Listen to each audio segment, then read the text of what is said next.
Didn't expect to be talking about the one that I posted this morning, but of a diagnosis for my son, and look at his whole diagnosis holistically if we were neglecting parts of. To describe it as walking the talk. Is it walking the talk? Yeah, walking the talk. Talking the walk.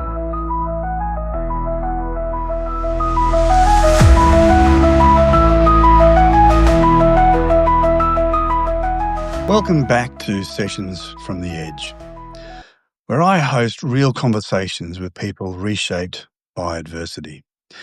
They could be titans navigating diagnosis, carers holding the line for someone they love, or practitioners walking beside them with solutions. Each guest joins me on the edge of now, that raw moment when identity cracks and something new begins. We talk about what broke, what held, and how they began to rebuild. Because you're not broken, you're being rebuilt. And your next chapter might just begin right here on the edge. Each week we theme the conversation on the chapter key release of the week. And this week's theme is the purpose with pause, or the other way around. We're actually in between chapters, and we've had the first 4 chapters of the Trinity of You book rolling out on the chapter key release. And next week, we start with chapter 5, where we get right into the theory. So we're defining the purpose, and defining purpose is something we find difficult when we're handed a diagnosis. Today, I'm joined by MJ Slattery, a business owner, portfolio creative, and creative producer for the Women's Wellness Festival.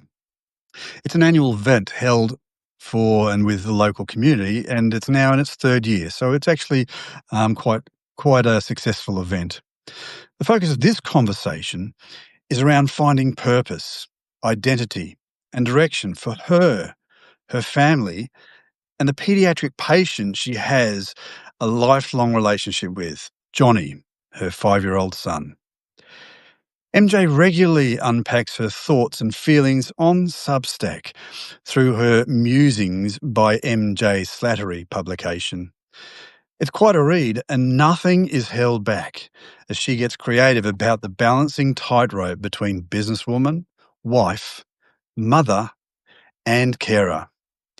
In our conversation, we'll explore how she finds identity and purpose while steering the ship of family life.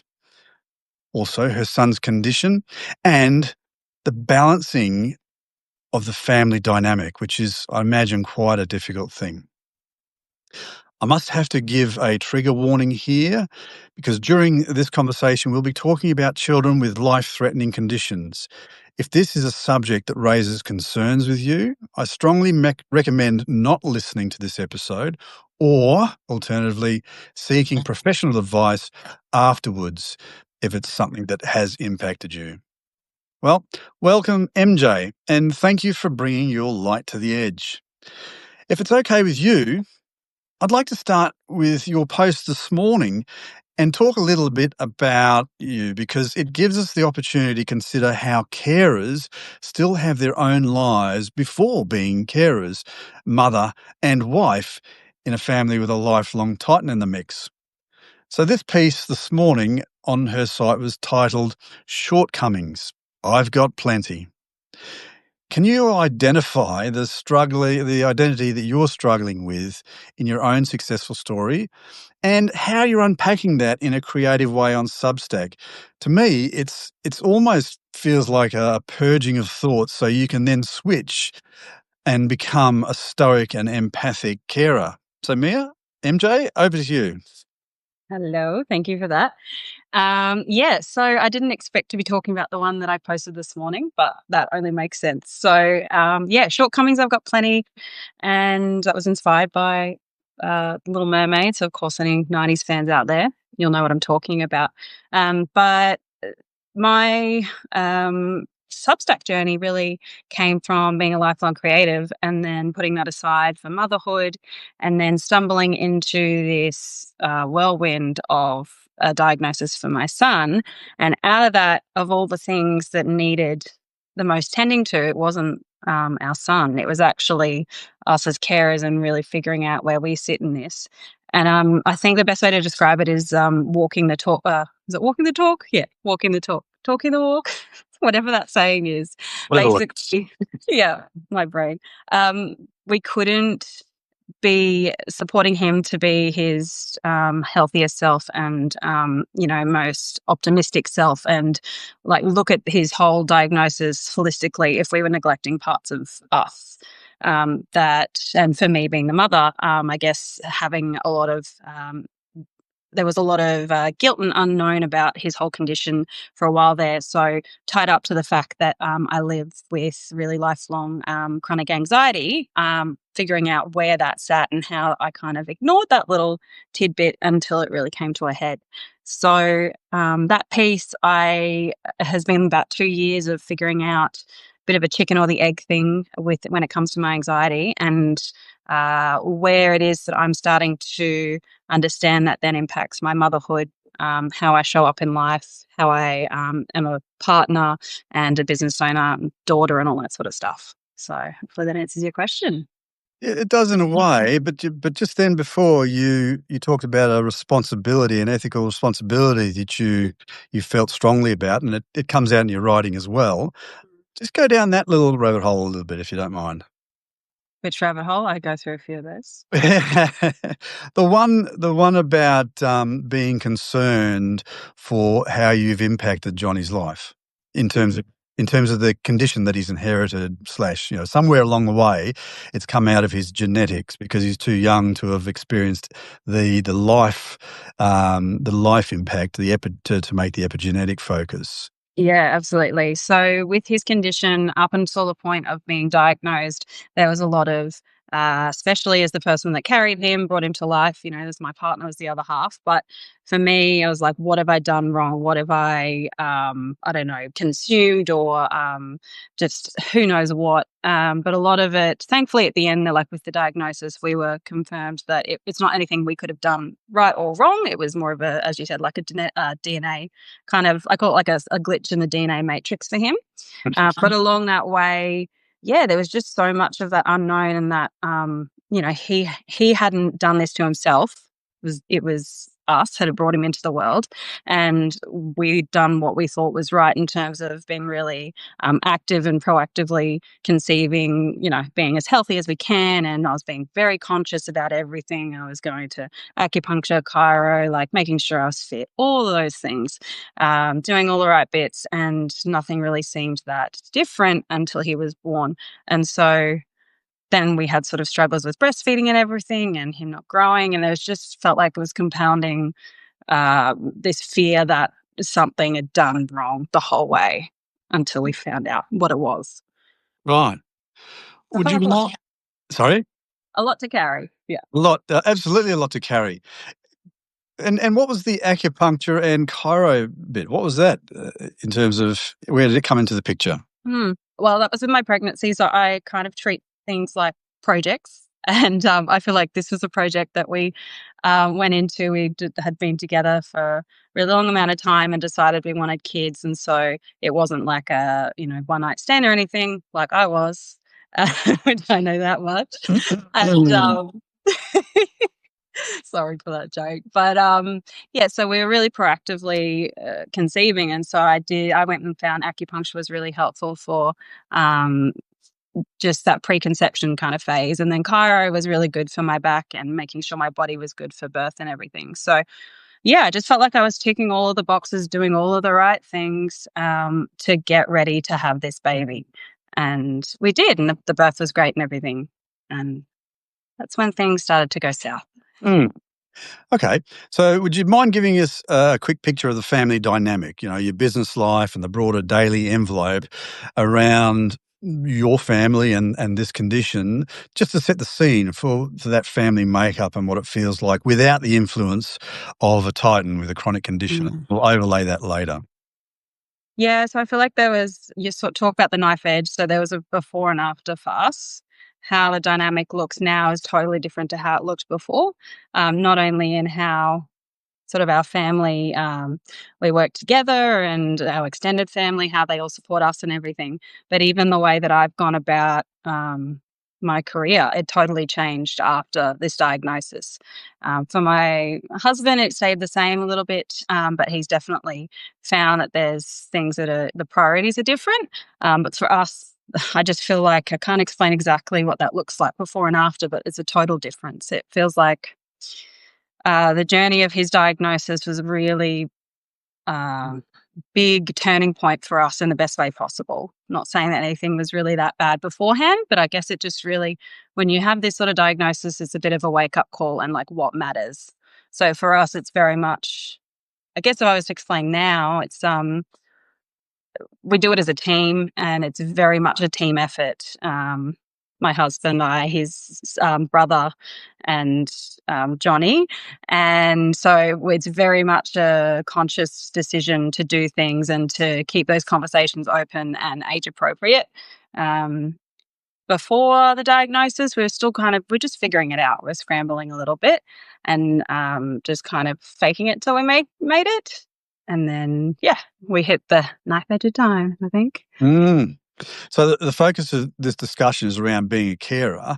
So let's bring it back closer to home. And can you take a few minutes to explain who you're caring for and the chronic condition that's impacting his life?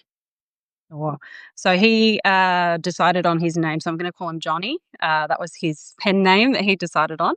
And um, how do as I say, there's sort of this point where he was diagnosed at close to just before he turned 3. He was diagnosed with hypopituitarism. And so that's something that most people probably haven't heard of. We hadn't heard of it until the day came that they gave us that sort of, well, we started learning about it, but we didn't know that that would be the diagnosis until we got the call from the endo.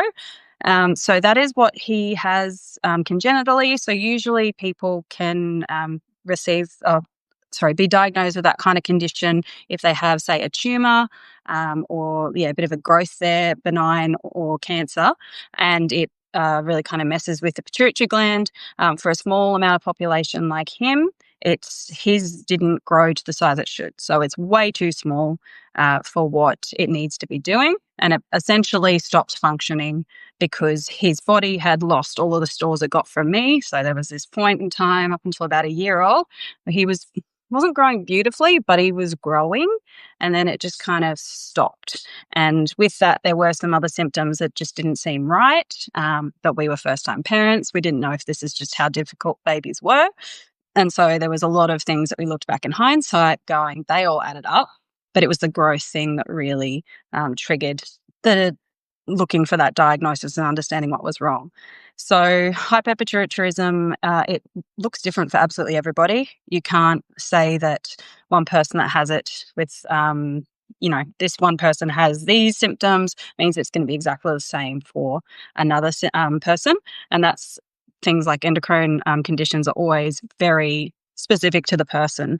And so for him, thankfully, with being fully medicated, he is, you wouldn't pick it now, 2 years later. If you looked at him and met him off the street, you'd have no clue what was going on underneath. 2 years ago, it was quite a confusing thing because he looked the size of about a 1-year-old and he was close to 3. So it was a bit more obvious then, like people would be like, oh, he seems really intelligent for his size. And that was a bit more obvious. But now that he's medicated, it's almost an invisible condition. Sorry, it's not a disease.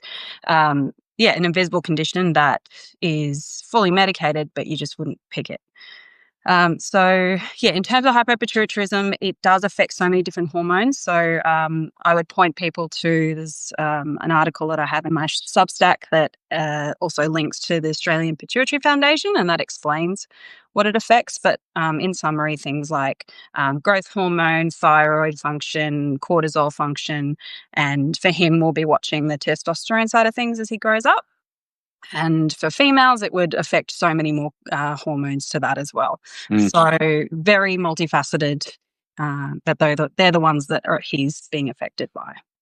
And what sort of impacts does it have internally? I mean, with chronic conditions, stress, for instance, impacted me significantly in terms of my heart and build-up of plaque and so on as an epigenetic thing. What sort of things are going on inside his body?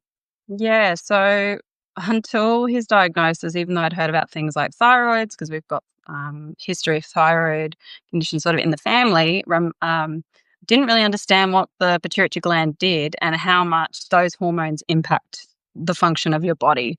I guess very basically, I just thought hormones were the thing that went up and down and sort of impacted, moods and things like that. Obviously, it's a lot more to that. And thyroid function, for example, until he started his medication, he didn't really understand what hunger was. So there was that first day of him saying his stomach hurt, and we thought something was wrong. But he'd just discovered hunger, and so things like that, trying to explain why a toddler wasn't picky, he just wasn't hungry. So thyroid, that was the obvious thing that was being impacted with that thyroid function was his hunger. So that was really helpful. But the growth hormone, essentially, his body doesn't make it. So that was why he was not growing. So he has a replacement for growth hormone.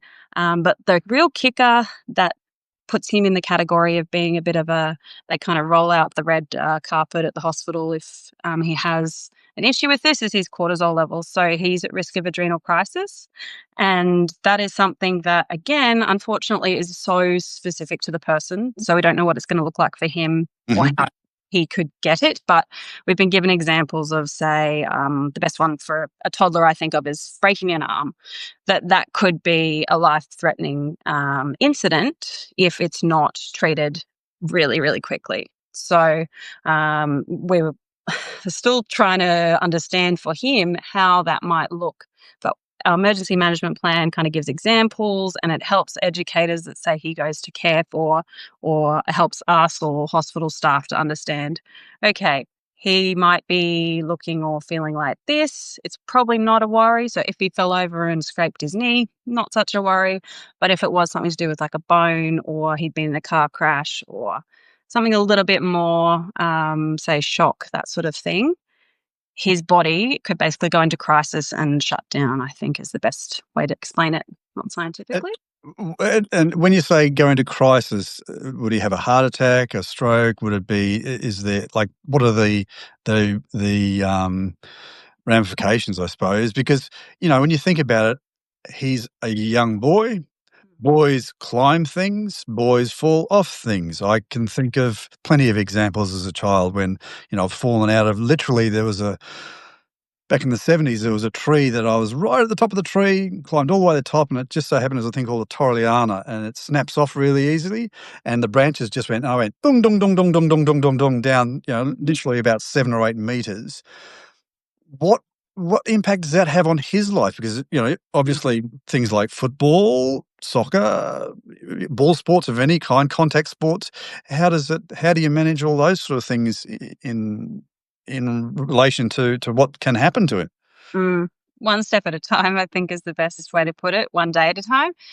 That was one of the biggest stresses that came out of his diagnosis. Was we were expecting the growth hormone aspect, with the thyroid that was already being treated, but that cortisol, the dependency on tablets to keep his cortisol levels and the risk of adrenal crisis was terrifying. So, as I said, we're still coming to understand how that looks, but the best way to explain it for our son, because he's very lively and over the top, if he starts just not feeling like himself or looking like himself, that for us is a way to stop and kind of start to notice.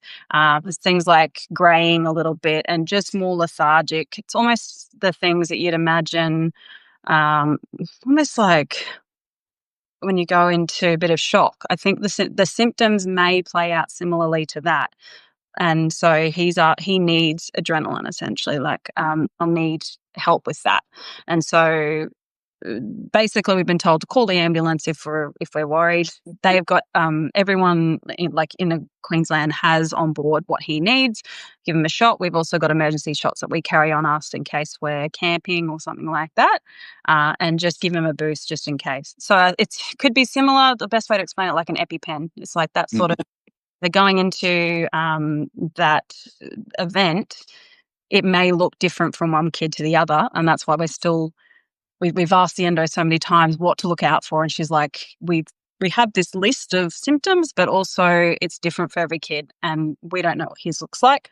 But I guess the examples we've found when we've met people with that condition, say we know somebody in their 20s and mental stress, or like the stress of, for example, we found out yesterday, like learning to drive a manual, that had set her off into that crisis, and so she had to go to hospital.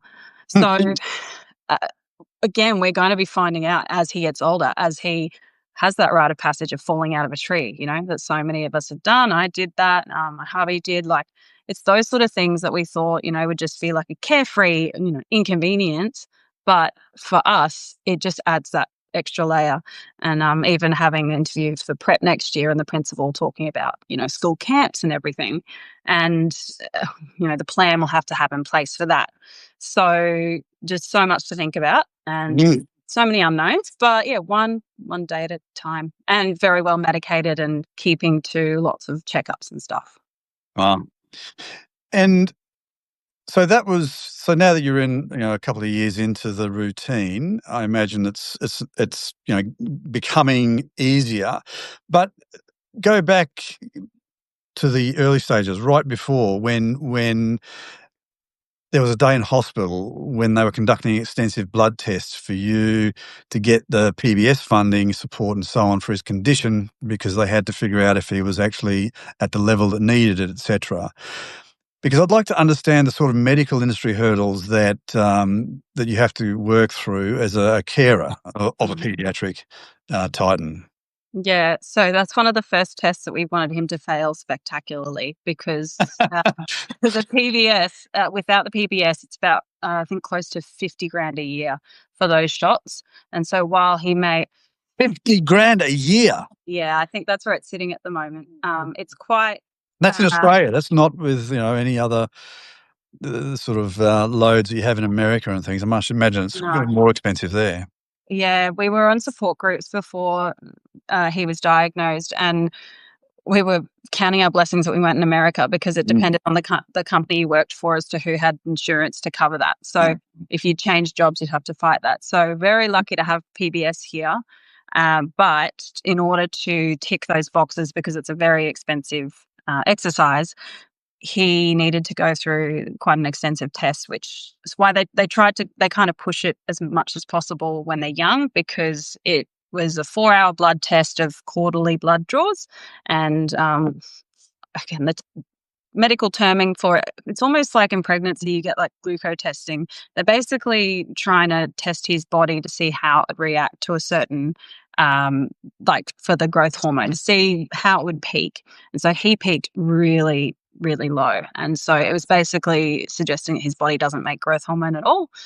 And as I said, that's the test we wanted him to fail because of the cost, and that it would help him grow. But it was pretty invasive, and then paired with an MRI and bloods, and he also gets a bone age scan as well. And so all of those little things, they're just, especially when he's only, wasn't even 3 years old, and he'd already had, I don't know how many, at least 10 or so blood tests. And then that whole day, it ended up being like nearly an 8-hour ordeal. It's just a How lot. often, like they were doing it, quarterly, you're saying every 15 minutes? Sorry, every 15 minutes. Yeah. So within the hour, they would do it every 15 minutes. And so, especially the fact that he was so small, you can imagine how hard it was to get the cannula in and everything. So we had to do that once, and we tried to do it at a private hospital. They couldn't find a vein, so we went to Children's, and they were so good there. But even then, you can just see them not wanting to do this kind of test on a kid. Excruciating. Yeah. So I think we're really lucky to have such an early diagnosis, but it also comes with even just turning up to the clinics to get blood, and they just see a child and they're just like, oh no, and we're like, don't worry, not our first rodeo, we've got this. Like little things like that, he just does so well, but it's just feels like there's always something.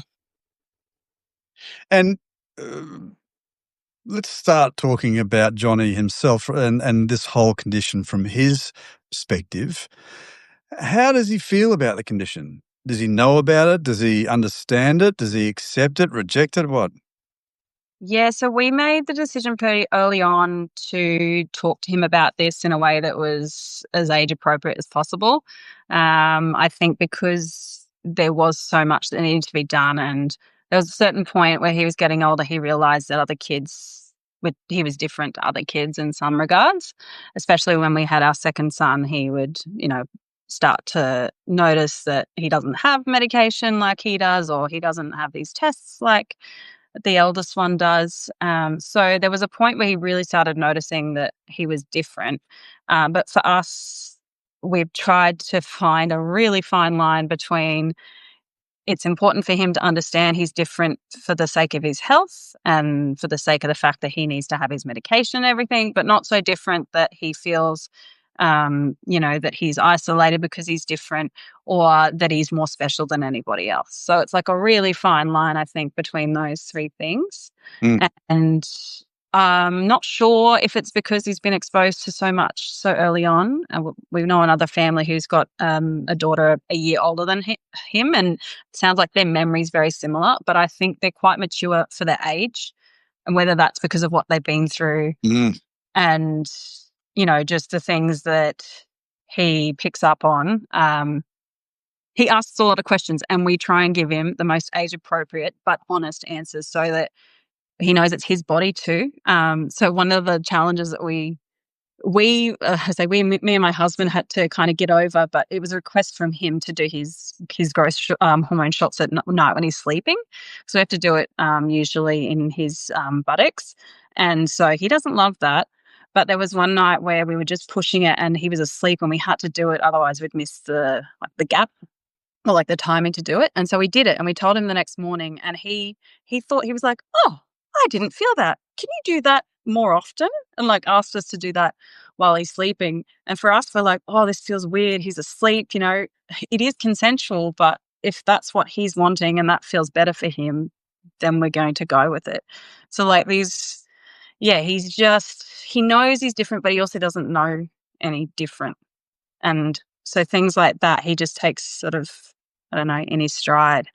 And it's quite impressive. How often does he do the injection? So luckily he does them every week. Just before he was diagnosed, it was daily shots. And thankfully, we do happen to know one of the families that really pushed for the weekly shot to be covered by PPS. So by the time he was diagnosed, the weekly shot was on the market.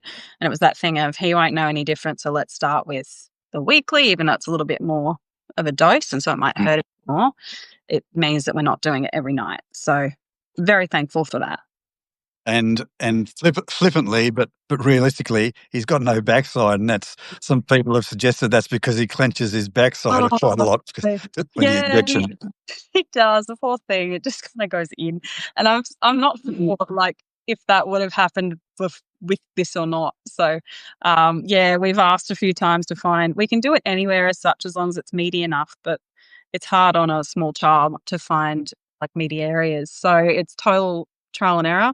My hubby and I have tried to swap up who does the shot and who holds him, and that hasn't gone well. So we've stuck to our roles. What's your role?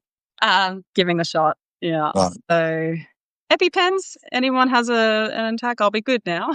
No questions at all. But even starting that, like the Pfizer was really good because they gave us free training, but that was so nerve-wracking. It just felt so wrong to be holding down a child. I knew this is coming, obviously, and it's, without it, his body, it's not just the height. His whole body would be impacted by the lack of growth hormone. So it's a no-brainer. Yeah, and it'd be trauma for everybody, I'm guessing. Him, your husband, you. Yeah, we're definitely getting used to it. We're getting used to it as the carers. I don't have the worries I used to about doing it. But yeah, he still doesn't love it. So until he gets a bit older and we think he'll be capable of doing it himself, we'll just keep probably doing it at night. Because that's the thing, eventually he's going to be the one that has to manage for this. And knowing that he can't rely on us all the time anyway. Sure.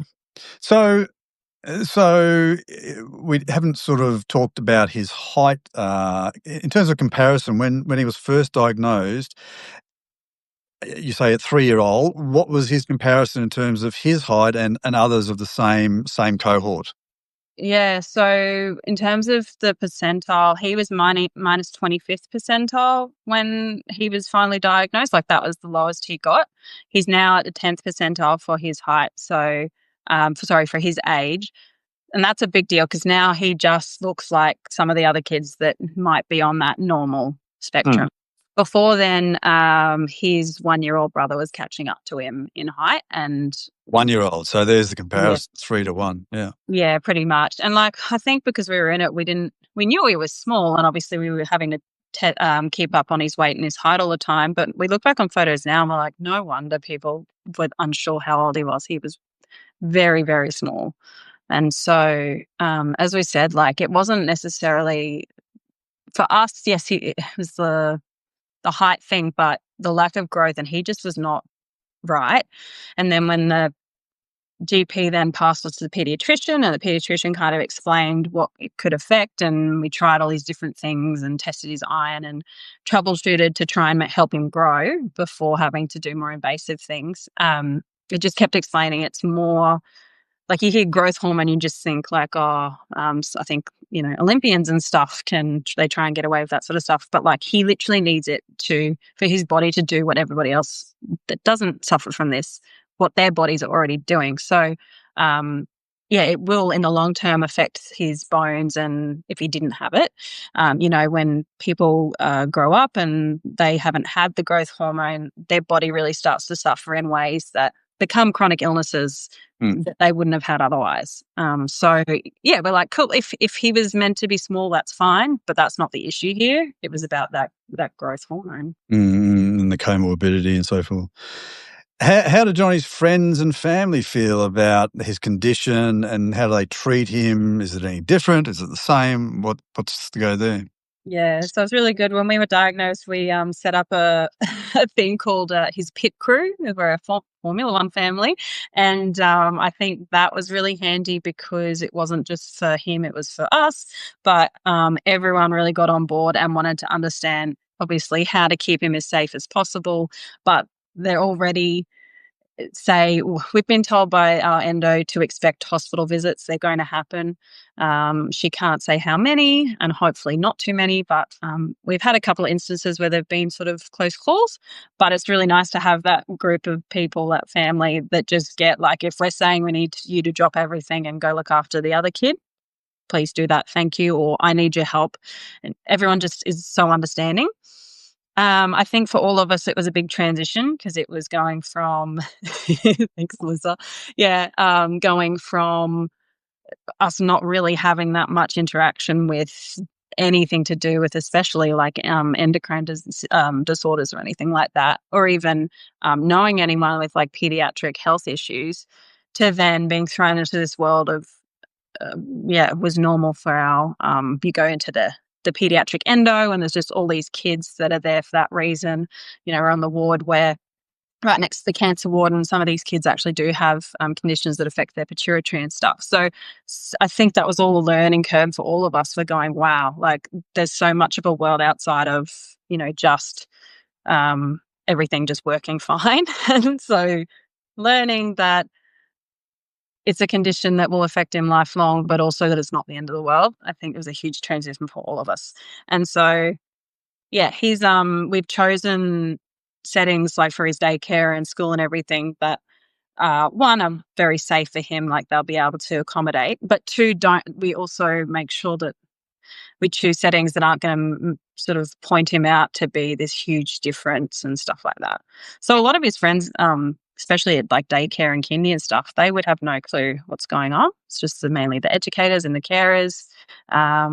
He just kind of gets treated like another kid, except he does have a bit of a emergency management plan that comes with him that can be a bit scary for them. So I don't And know. how has that been with those, because they're carers during the day, his life is in their hands. How do they feel about it? What are some of the comments that you've had from daycares and kindies and school?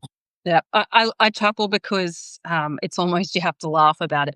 But when you, thankfully, we haven't had to move around much, but we did move areas, so we did have to actually transition him to another education setting. And when when you watch the reaction of somebody reading this emergency management plan, it's terrifying. And we have to kind of say it is terrifying, but it's worst case scenario. So our endo, she's amazing. She said like she's on call, ready to go. To explain to people, basically, you don't have to go and change everything you already do. You're almost just treating it like you would somebody with an EpiPen, but it reads terrifyingly. So we've had questions like, look, we're probably too terrified to find out, but what happens if we forget to give him his medicine? Like they're very, very, very good at keeping to the emergency management plan and understanding. And I think the thing that we really had to bring most people around to is that he's not going to look or act that different. um, just keep an eye out on him. And thankfully, because he is such a big and lively kid, like his energy is just next level, you'd know if he's starting to not feel great. Like it's something that I'm really thankful that he's not quiet and timid, because we're going to know the difference straight away. Mm, mm. And so a lot of that is them just understanding that that's him, and to look out for things that are a little bit different. But honestly, I haven't had too much of an issue yet with his health in those settings. So that's good. When you say medication, you're not talking about the schools and the daycares and things having to inject him. You're talking about Yeah. tablets and so forth, are you? Yeah. Yep. So should clarify, so he has medication 3 times a day and then the shots once a week. But it's the cortisol medication, the one that monitors his cortisol, like that helps keep his cortisol levels at bay, and just like everybody else's. That's the one that needs to be done while he's, say, at lunchtime. So it needs to be wherever he is, it needs to come. We have been given the all clear from endo to say, no, centres don't have to be trained in doing the emergency shot, because they could just call the ambulance. So it is reminding them that they can just follow their usual policy that they've got. It actually doesn't need to be changed for him. It just needs to be followed really directly for him, if that makes sense. Yeah, it So, yeah. does. So that's the medical side of things, but I imagine the relationship between, because the relationship between mothers and their children is always a very special one compared to fathers. It's different, right? It's not that there's one way or the other. It's just that it is different. So it's not always plain sailing with Titans, and especially with young ones. I mean, I'm talking about Titans, I'm talking about it in reference to the book and, people with chronic conditions. So I'd like to explore the up and downs of the relationships you have with Johnny and how that impacts your role as a carer. So can you describe a few of the negative events that you've had in your relationship with Johnny? Mm. It's interesting because I think before his diagnosis feels like a thing of the past, but when we were in it, it was really rough and it didn't feel like there was like a way out of this. But it was hard to explain to people how it affected his mood and everything until he was diagnosed, and we could see once he started medication the huge difference.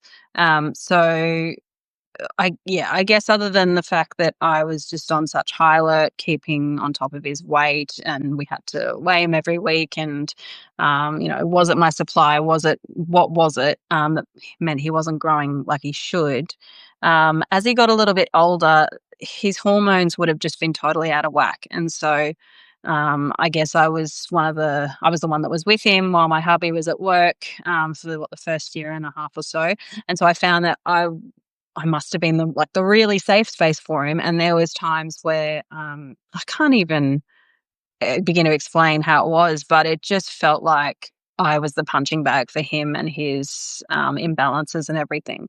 So, it was really rough when I was also then obviously keeping my anxiety to the side and just pretending it didn't exist. But I was also just like in pieces, and then also working and keeping up all those hats and everything.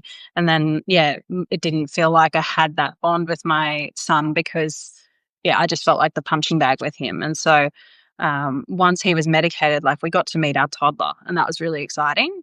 But I think that was a transition to then understand like what was being impacted because of his condition and not realizing that at the time. So yeah, I think for me that negative experience, it was kind of I can't remember how long he did it, but it was just this real like back and forth of feeling, kind of feeling targeted by my son, but it's because his body was just so out of whack that he would physically hurt me and stuff, and really having to manage that. Totally different kid now, so I'm glad to hear that. Glad to report that, but that would have been one of them. And then there was a couple of instances I'd say were negative in terms of being a little bit dismissed, and that mum gut coming into play. I can't remember. He was a little bit sick before his diagnosis, and he woke up one morning, he was not okay. And as I said, like he's the sort of kid where you know straight away if he's just not feeling great. And something wasn't right. I ended up filming it and sending it to my husband to be like, this doesn't look right. And what we had kind of thought about was the night before, he was so tired from whatever we'd done that he hadn't had dinner. And he also slept in. So by the time he woke up, he was really lethargic and just like, it just looked off, like something wasn't right, like his heart rate was being weird and kind of clammy and stuff. And I'm like, what was this? And ended up just had this gut feeling to kind of treat it like you would like low blood sugar. And so I think we had lemonade or something, and I gave that to him. Tried to get in a little bit of food, and then he started come to. And so I obviously called the doctor, said like, can I get him checked because he's seeming okay now, but like don't think it's right. And then I remember going to the doctor, and she's like, no, it's just a cold. And I'm like, he didn't have cold symptoms, but it didn't feel right. But he was fine by the time we got there, so it's hard to explain. And then once he was diagnosed, I asked about that situation, and she explained that it's basically low sugar, like low blood sugar. So he's also a bit at risk of the hypoglycemia, and he's had it a second time that we thought maybe that was what adrenal crisis would look like, but it wasn't. It was a similar thing where he'd overdone it the day before, didn't have that much to eat. By the morning, just wasn't right. But they were so far apart that we'd kind of forgotten about the other incident, and obviously we didn't know exactly what that was. So when we did have this incident, having been diagnosed, we called our endo, and she's like, just come to the hospital just to check. Again, we'd had this food and the sugary stuff to kind of get him through. And he was pretty chirpy when we got to the hospital. Kind of embarrassing. Like we're like, did we overdo it? But it was a good trial run though, because the hospital took it so seriously. Like we were, as I said, like a red carpet just rolled out because they take this really, really seriously. And all of his obs were fine, and we were sent home. But we've now learned that he has to have food when he needs food, and to keep his blood sugars okay. So he's had a blood nose for about a week or something where his nose was bleeding. We didn't really figure out what that was, whether that was stress related or not, but it's another one of those symptoms that you're like, well, that was random, but kind of scary. So yeah, little things like that. It just like, oh, what is it now? And what are some positive examples? Well, I think he's a positive. He's just a really unique human, and I think I don't think we could have asked for a better kid to be doing this with. He's just really intuitive and mature for his age, but in a really nice way, and he's still able to have fun. And now that he's able to keep up with his peers, like before diagnosis, he could hardly like play in the park with his friends and stuff like that. So now he can keep up with everyone else. Like he's just a firecracker, and that's amazing. And I reckon that he's just so onto it. But honestly, it wouldn't surprise me if he finds some kind of cure or tries to figure out what's going on with him in the future. So he is definitely one of the best things about this. I just think I don't know, if he's a beacon for this sort of thing. And I think it's been great for an awareness point of view, like raising awareness. Yeah, I think we're a good team. Yeah, there's been some commentary going on in the chat sessions in there. So Melissa Goff has said his uniqueness is his superpower. Yep, I'd agree with that. And I do share a lot of Jenny notes about what he agrees. says. Yeah. Sorry, what was that? Jenny agrees, yeah. Ah, yes. Yeah, I tend to share notes about the stuff that he says on Substack because honestly, some of it you're like, where did that even come from?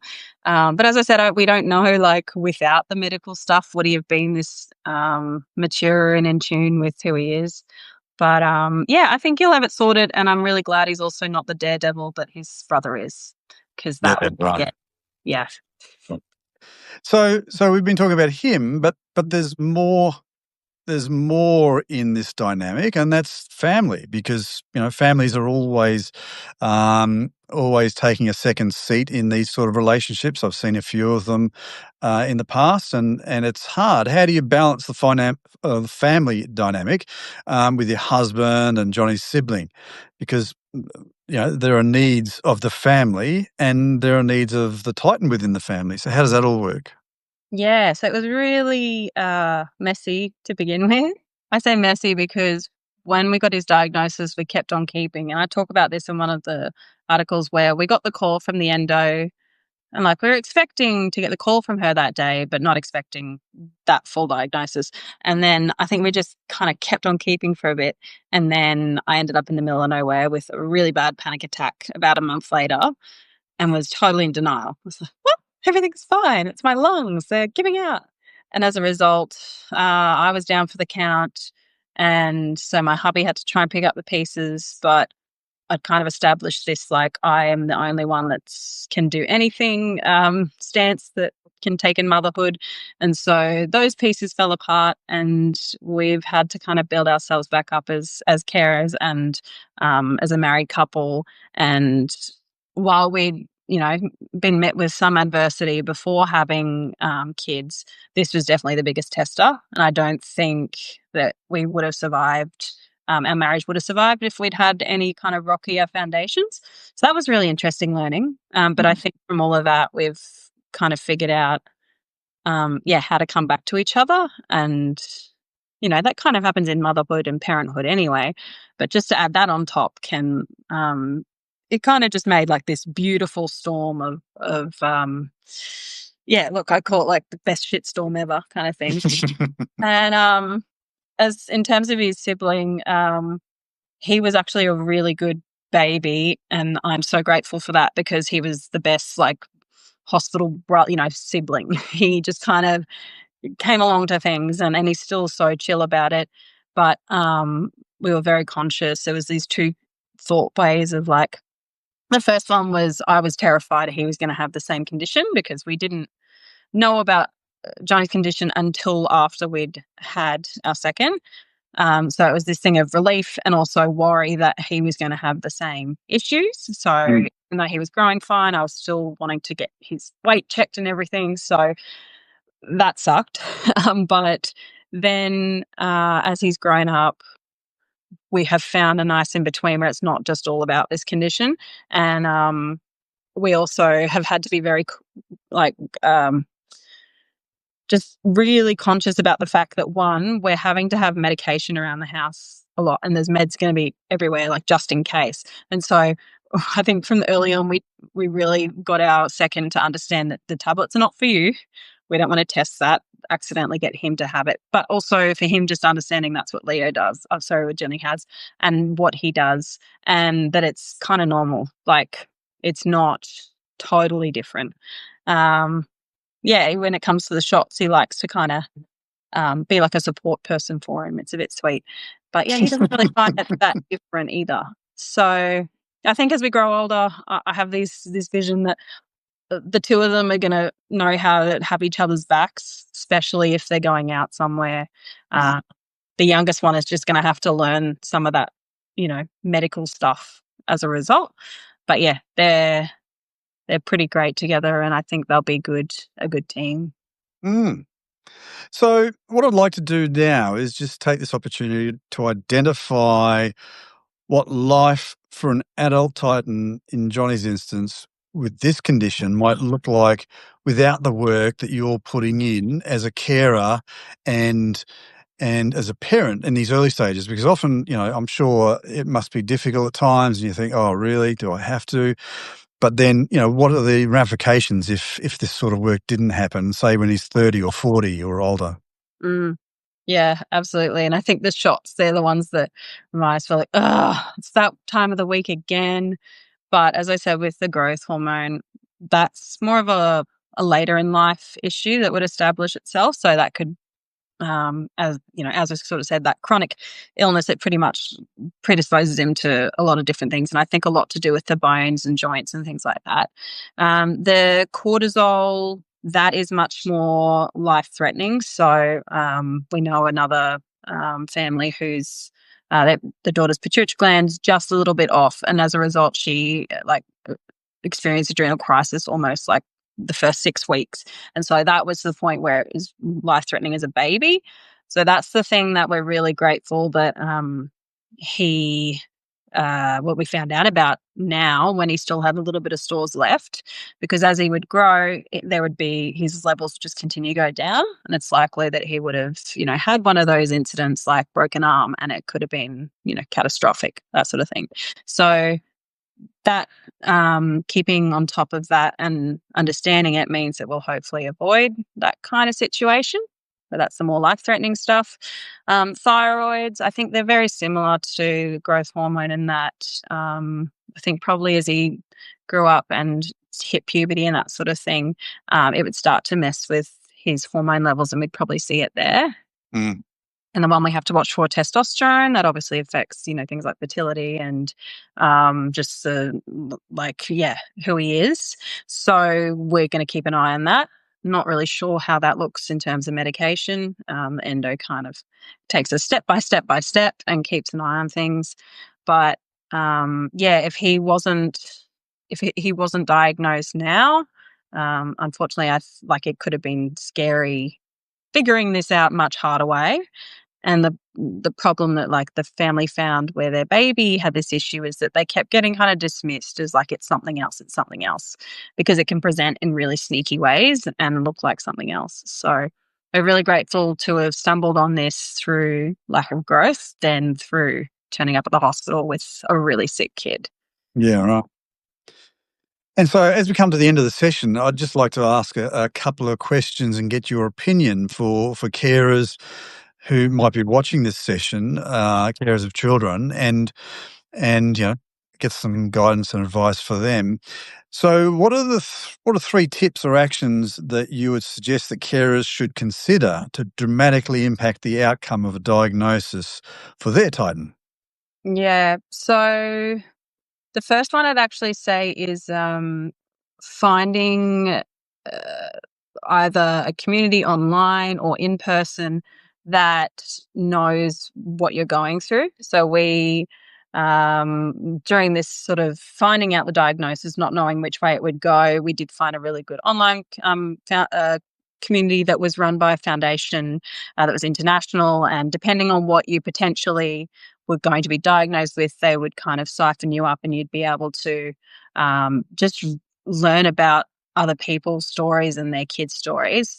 I found that was really helpful because we started to understand the lingo and what people were going through before it even happened. But after the diagnosis, finding Australian Pituitary Foundation, I found that was a huge help for us because it has connected us with people. For example, that family whose daughter is a year older than us, than our child, and just how much we have in common and how we can just be like, oh, okay, we get it. On Sunday we caught up and I was asking her about school and how they're going in the year ahead of us, of tips and tricks of how to approach the school and that sort of thing. So I think finding a like-minded community is really important. And I know that's sort of how you've really stumbled into this, is when somebody just gets it, they get it. Mm. Don't have to explain yourself. So that's important. Number two, I think, is really not forgetting the fact that you might be mourning what you as a pediatric diagnosis, I think for us, like I talk about this in one of my essays, is that it was really like this phase of mourning and grief of the future we thought our son would have. He didn't know any different, but we did. And so what we didn't do for a time there was stop and just take that in. Instead, we just kept trying to keep on the original track of being like, oh, yeah, this is what we know. And then we're just adding in this medication or whatever it might be. And yeah, we really had to pull up the stumps and then reassess everything and make sure that what we were doing worked for us as well. So not forgetting to kind of just process that, and especially with, psychologists and going that down any kind of talking path and making sure that you're doing some kind of exercise, some kind of self-care, like I roller skate now. That kind of came out of my panic attack, but it's something I used to do as a kid, and I just love it so much that it sparked that, like, reminding me that I can have fun things too. Mm. And and then the third one, look, I think definitely having age appropriate conversations with the child and making sure that they understand what's happening to them in a way that you don't have to explain every single thing.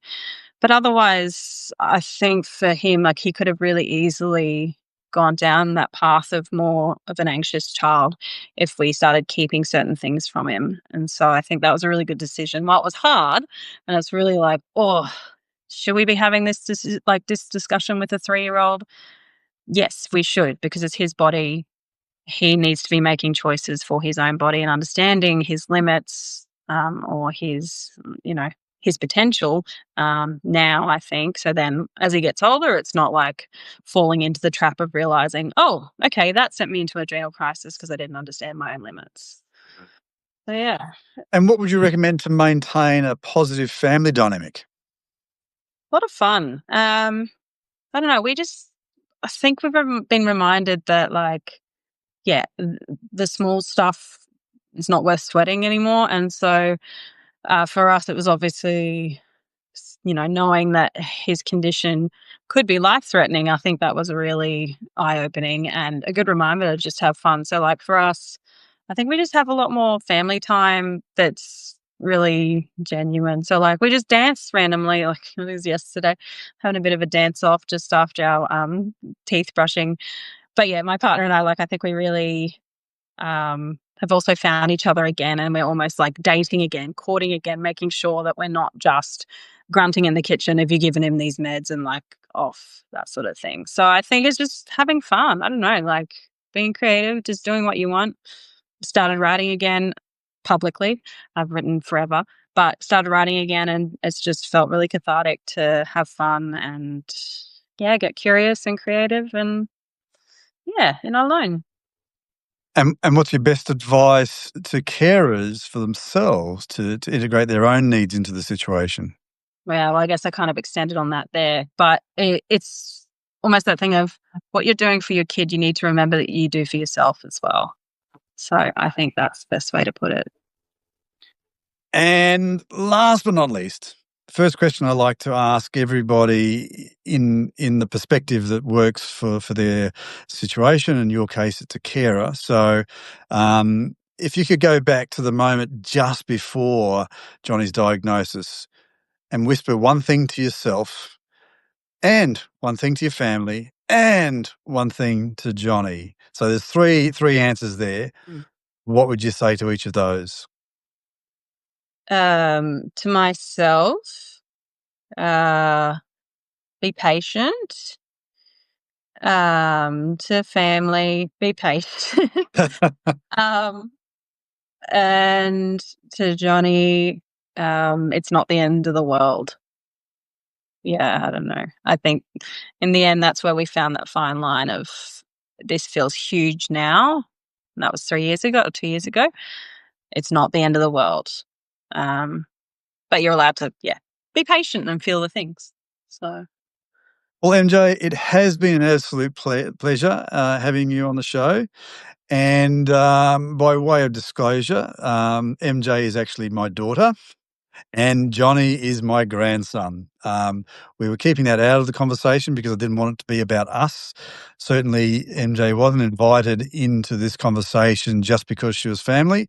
I just thought it was an appropriate. I mean, I've got a lineup of about 10 guests coming ahead for future episodes, but I just thought it was appropriate to bring MJ and her story because yesterday we attended, and I was one of the guests, the special guests, with a doctor who spoke about fitness for chronic conditions, and we had a session with the Pituitary Foundation yesterday. So I thought it was a good follow-on from that to come into here. So thank you, MJ, and thank you to everybody that's been watching. And next week we'll have a new guest and another conversation. So I hope you've enjoyed this session, of Sessions from the Edge. Thank you. Thank you Bye. for joining me. Bye.